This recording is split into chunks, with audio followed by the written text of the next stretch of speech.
Hello everyone, I hope you guys are doing good. My name is Vinayak Sharma, and without wasting any time, let's look at today's agenda. So our today's agenda is Access Secret Manager automatically to GKE. Now before coming into this topic, there must be some questions coming inside your head that okay Vinayak, this is good, but tell us what are secrets? What exactly is a secret in Kubernetes? And the second and the most important question, why can't we use the default Kubernetes secrets? What is the problem with the Kubernetes secrets? So let's look at the question number one. What are secrets? So in simple way, we all have some secrets. I have some secrets and you guys have some secrets. And we don't want to share our secrets to anyone. In the same way, the Kubernetes secret is an object that contains a small amount of sensitive data such as a password, token or a key. So basically a Kubernetes secret, inside a Kubernetes secret, you store your sensitive informations which can be a password, a secret text token, anything. Now there are two ways for creating a secret. One is imperative way and the another one is the YAML way. So let's look into the question number two that okay Vinayak, this seems good, but what is the problem with the Kubernetes secrets? So the problem with the Kubernetes secrets is that they are encoded, not encrypted. The Kubernetes secrets are base64 encoded and they are not encrypted. So let's look into the official documentation. So in the official documentation, here it is mentioned that the Kubernetes secrets are by default stored unencrypted in the API server underlying data store etcd, and anyone with the API access can retrieve your secret, modify secrets. And let me tell you, it's very easy to decode a base 64 password or a key, anything. So before let's look into the practical implementation. Go to a Keyload Coda,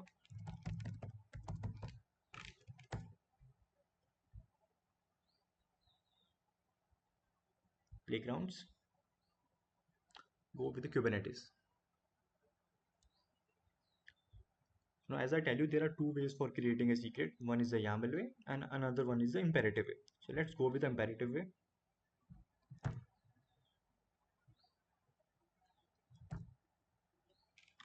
Now type kubectl, okay, secret, your secret name, maybe secret secrets. So the secret is created. Now let's get the output of the secret in the YAML format. So this is so when you create a secret using the imperative command, so by default it will encode the value in the base 64. So now this is your key and the secrets are stored in the key value pairs. This is the key and this is your value. So the value is encoded in the base 64. So let's try to decode this value using any online base 64 decoder. Copy this and open any base 64 encode.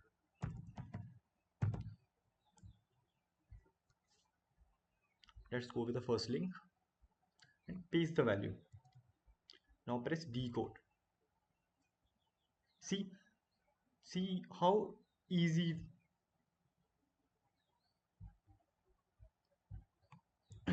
I'm sorry.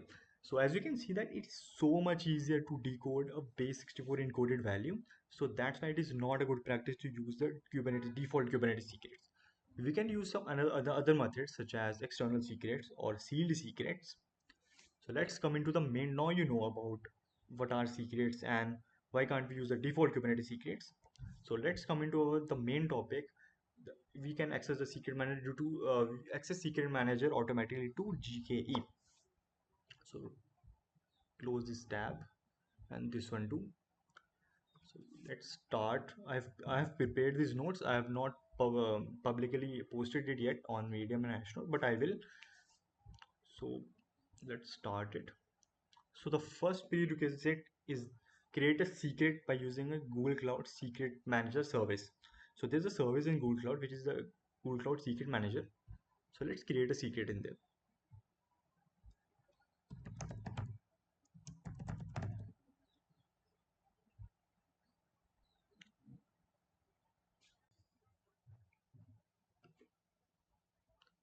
Let's create the secret with the name Vinayak Secret.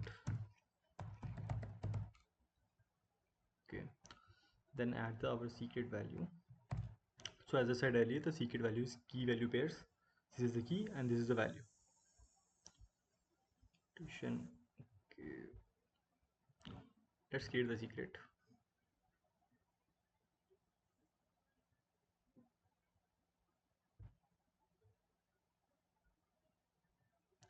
So our secret is created now. Wait a second. Okay. Now a secret is created. Now here comes the main question. Okay, Vinayak, our secret is created, but how will the GKE workloads, for example, our pod or deployments, will have access to this secret? How will it get possible? So the answer is using Workload Identity Federation for GKE. I know it's a long name, but let's look at the definition. Workload Identity Federation for Google Kubernetes Engine is a feature that allows Kubernetes workloads, for example, your pod deployments, to securely access the Google Cloud services using Cloud IAM without needing to manage and distribute service account keys. So basically, what it's saying is, by using the workload identity federation method, it is a method basically in which you created a Kubernetes service account, and then you created IAM service account, and then you give that IAM service account some roles required to your project basically, and then you map the IAM service account with the Google Kubernetes Engine service account. So let's break it down. So it worked in three steps basically. The first step is create the Kubernetes service account. In this, we create a Kubernetes service account for our cluster. The next thing is we create a Google Cloud IAM service account, and give the service account some proper roles and permissions basically. Then the last step is, and the most important step is, we map the Kubernetes service account to the IAM service account, and so that the workload such as pod uses the Kubernetes service account and gets the permission of the mapped IMS. So this is the workload identity federation. You can look into the workload identity federation by using this document. I will share this document in the description section. Don't worry. So let's get started with this the linking part basically. Let's link let's link the our Kubernetes service account to the IAM service account. So let's get started. Wait, let me just look into the commands.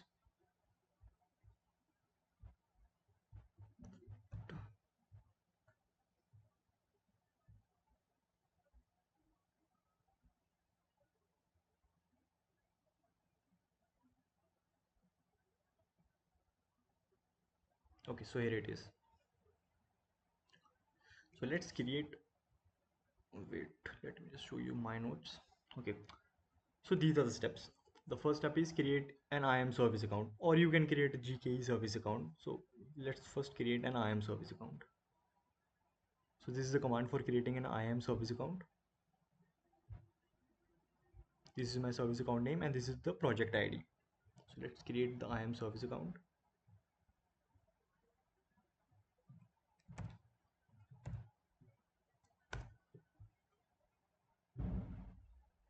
So the IAM service account is created. Let's give this service account some roles. So here I'm giving it the secret manager accessor and the secret manager role.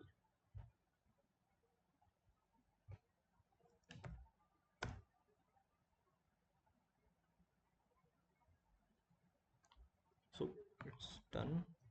Now the next step is create a GKE cluster. Now in the next step we have to create a GKE cluster. Now creating a cluster is a little bit time taking process. It will take around 5 to 10 minutes. So let's meet after creating the cluster. Hello guys, welcome back. So our cluster is created and we have successfully connected to a cluster. So let's move on to the next step, which is create a GKE service account. So let's create a service account for our GKE in the default namespace, but you can choose according to your own choice. I'm creating this in the default namespace. Service account created. Now here comes the most important part. We are binding the IAM service account to the GKE service account. Root.IAM policy binding. We are binding the service account Vinayak GKE SA, that the IAM service account, to the GKE service account. Okay, so let's get started. Okay, no, this is wrong. Okay, wait, I misunderstood. So this one, huh? This is the right one. This is the right one. Sorry. This is the right one.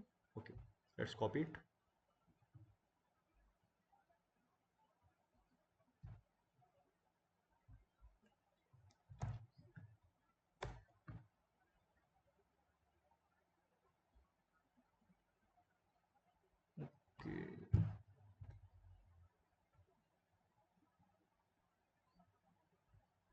What is this error?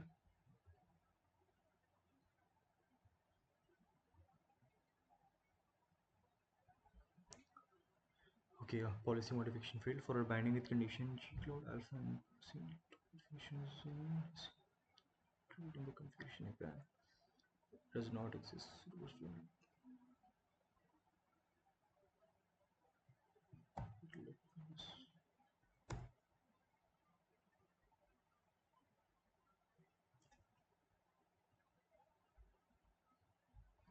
So I have debugged the issue. So actually the error, wait, let me just show you the error. So the error was that I have disabled the workload identity. Show you. So when you create a Kubernetes cluster, please remember in the security section, enable the workload identity.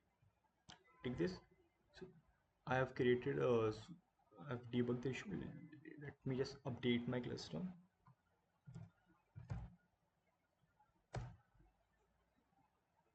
Okay, so I have to supply. Okay. Let me just wait a second. So our cluster is updating. Wait, let's wait few minutes. Meanwhile, let's look at the other commands.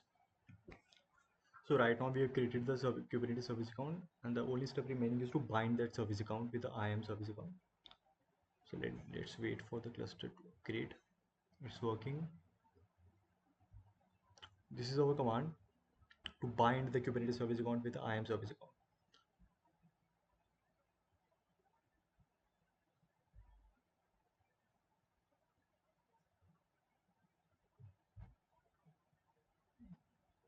Let me just pause the video and wait for it. So our cluster is created. Now let's bind, use the bind command. Copy it, paste it.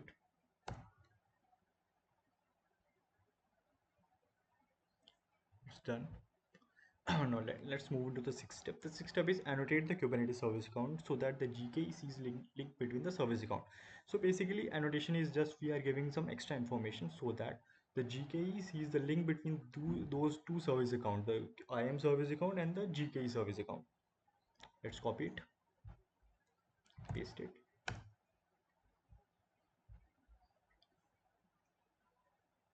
Here we can see GKE annotated service account GKE as your GKE Kubernetes service account, and then there is the IAM service account.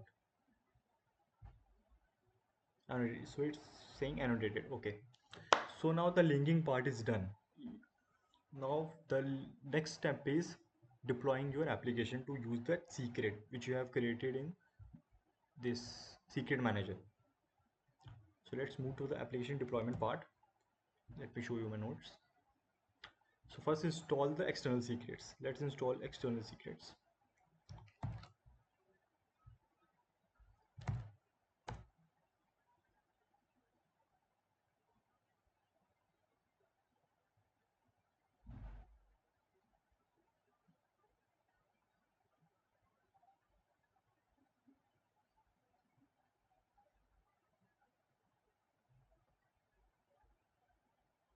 So if you're wondering what are external secrets are nothing but these are some secret service which are provided by any cloud provider, GCP, Azure, HashiCorp Vault, anything. For example, in GKE it is called the secret manager. Basically, same in say as the same case, every cloud provider has their own external secret service.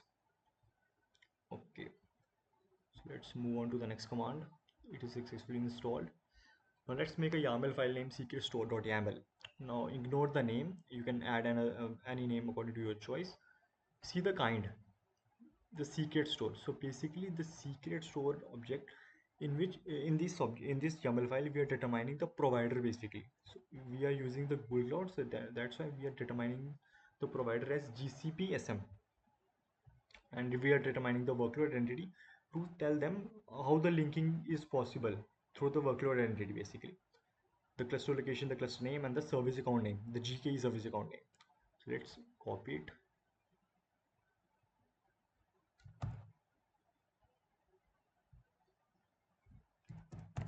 kubectl. Oh, wait. Nano secret YAML. kind secret store. Okay.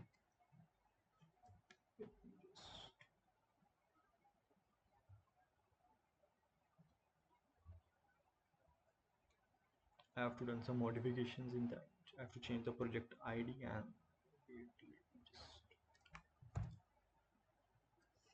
just the project ID.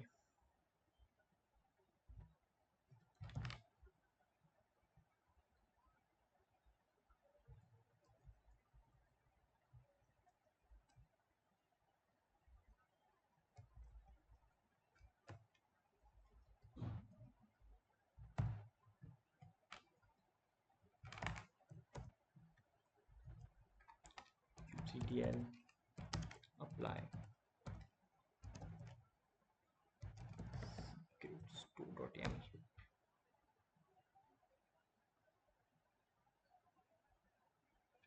created. Let's look at.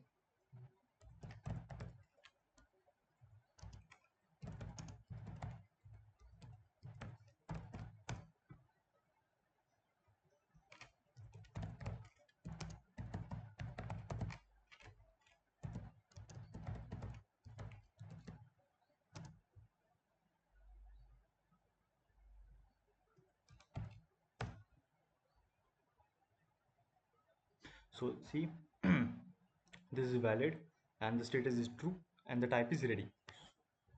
So our linking is done, the linking part is done and it is successfully ready. So let's move on to the next part. The next part is create a YAML file named external secret.yaml. Now this is the I would not say main part, but okay, let's understand this YAML file basically. Let me just increase the font. Just a second. So see, the kind is external secret and the basically let me show you the official documentation. External secrets. See, so this is the official documentation of the external secrets operator. So basically what it does is it will tell you, it will just basically synchronize the secrets from external API to the Kubernetes. So basically it will just let me show you the YAML file. You will understand better in the YAML file. Okay, see, refresh interval 1 second. It basically it will tell the secret manager, basically tell how frequent do you want to refresh the external secrets. Basically use the secret you created in the secret manager in the GCP. How frequent do you want to refresh it? And the kind and we are storing the secret store reference. Basically the secret store reference that we have created earlier, this one we are adding in this the secret store reference kind secret store. We are adding the secret store in this YAML file, name the sample store app, and the target, that's the secret that we want to create it. The name of the target, the creation policy. Basically we have three creation policy: owner, merger, and none. So we are choosing the owner part and the secret key with this is the name of the GCP secret key that we have created. In our case it is Vinayak secret and the version is latest. So let's copy this, let's copy it and create a file. Nano external secret dot yaml ext secret kind secret store name sample store app security key refresh interval 1 seconds version latest key Vinayak secret. Okay, everything looks fine. Control X kubectl apply -f external secret.yaml.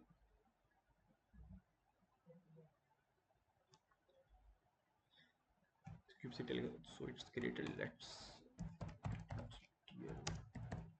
describe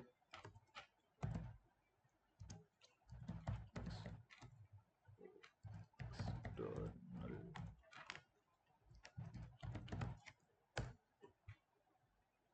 Oh wait, this is not the right one. Wait, let me see the right one. Oh sorry, external secret. Okay, okay.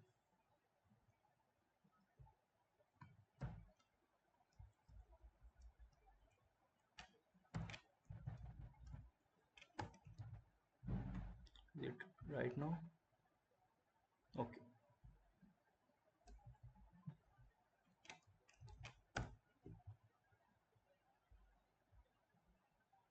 so created. Okay, okay. So this is our secret. This is the external secret that we have created. Okay, it's done.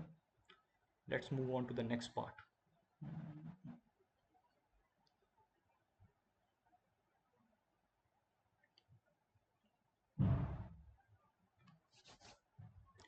Let's create a deployment file basically. Let's create the deployment file. So this is our deployment file, metadata annotations and replicas, match labels. Now here, now this, let's look at this volume mounts part. This is an important part basically. So why are we add now you might be wondering that Vinayak, why are we adding volume into this? Why are we mounting volumes into this? So there are actually two reasons basically. The first one is the volume will create a file system in your container, and the second and the most important part is that you don't have to restart your pod basically. So basically what happens is when you create your change the value of your secrets, for example, secret manager. Wait. So when you change the value of your secrets, or basically update the value, so this is our secret that we have created. So if we update the value, for example, if we add the new version of it, anything in any key value pair that we want to add. So basically, what is required to restart if you do not add the volume out, then you have to restart the pod basically. So it's best that you use the volume mounts so that you don't need to restart the pod. So it's a good practice basically. So that's why we are mounting the volume in the path /etc/foo. So let's copy it, copy it, second, and create deployment YAML file.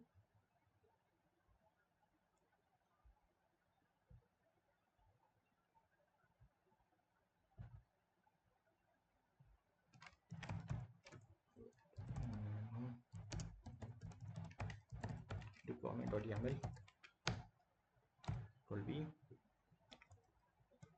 extra spaces.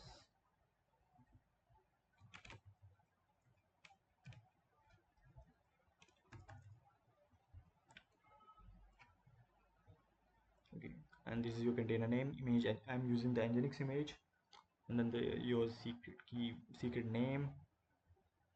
Okay, everything looks fine. Okay, just control O, let's ctl apply fnf deployment.yaml. So deployment is created. So the next part is let's exit into our container. Let's go into our container and see if the secret is present or not. Okay, so let's dive into container kubectl exit. First get our pod name kubectl get pods. This is our pod name, it's running. Okay, now let's exit into it.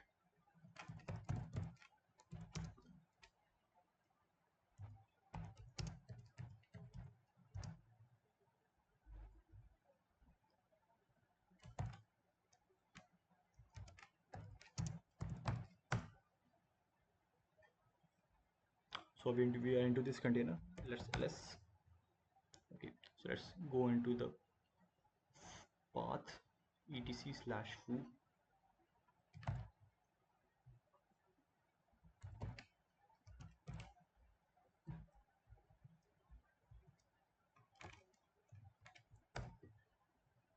Ls.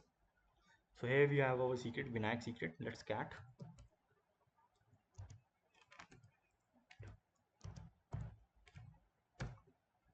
So this is our secret value, as you can see. Username Vinayak, password Vinayak @123. So we have successfully wait. Okay, okay, okay, okay. It's fine. So we have successfully automatically attached the GKE. Something goes off. Wait. Okay, it's working fine. It's working fine.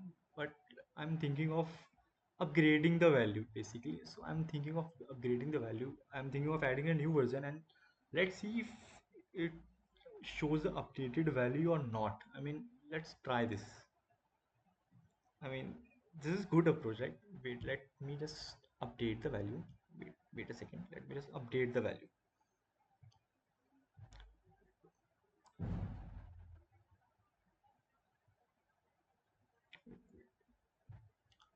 Let's change the value. Let's change the value. Actually, let's change the value.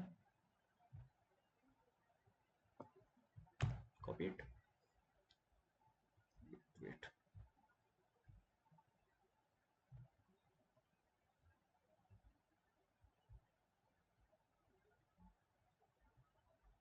New version.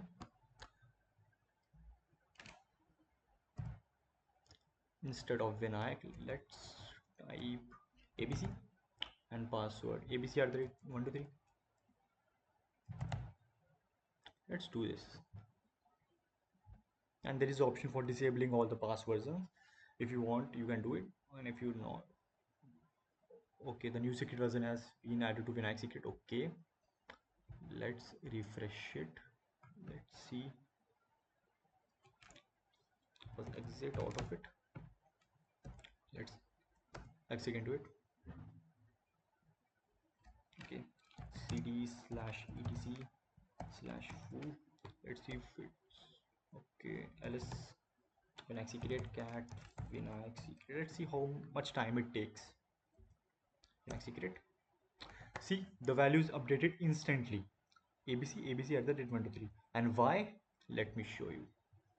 If we remember, in this file, wait, we set the refresh interval to 1 second. So it updated the file in just 1 second. So this is an important file basically. So see, our value is updated instantly. So we have successfully added the GKE secret. So we have successfully accessed the secret manager automatically to GKE. So this was all about it. Hope you understand it, and please try and hands-on practice on this. And it is very easy. Like you just have to create a Google Cloud account, and they will give you $100, $300 free credits for it. So please try it out, and I will share this docs link for how to use the workload identity basically, and look into this, the external secrets file, how it what it is, how it's working, and you can also look into the secret store as well. Let me show you the secret store file. Secret store. So in the secret store here you can see the provider basically. As I have told you earlier, there are different providers: AWS, Azure, Google, IBM, AKLS, HashiCorp Vault, GitLab, different providers. Let's go into the Google one. Here you can see the secret manager, which is a Google Cloud service. So in this you can see how to use it, different methods. So please read it out. And the last one, the Kubernetes secrets file. The Kubernetes secrets.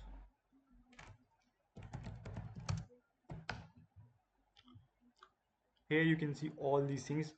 Why Kubernetes, why should not use the Kubernetes secrets, and how you can use the Kubernetes secrets. You can use the alternate the YAML way, the imperative way, using different ways, and different types of secrets. What are opaque secrets, what are service account token, how you the Docker file. So basically different type of secrets, and how you can use them. So please read this out. So this was for this video. I hope you enjoyed it.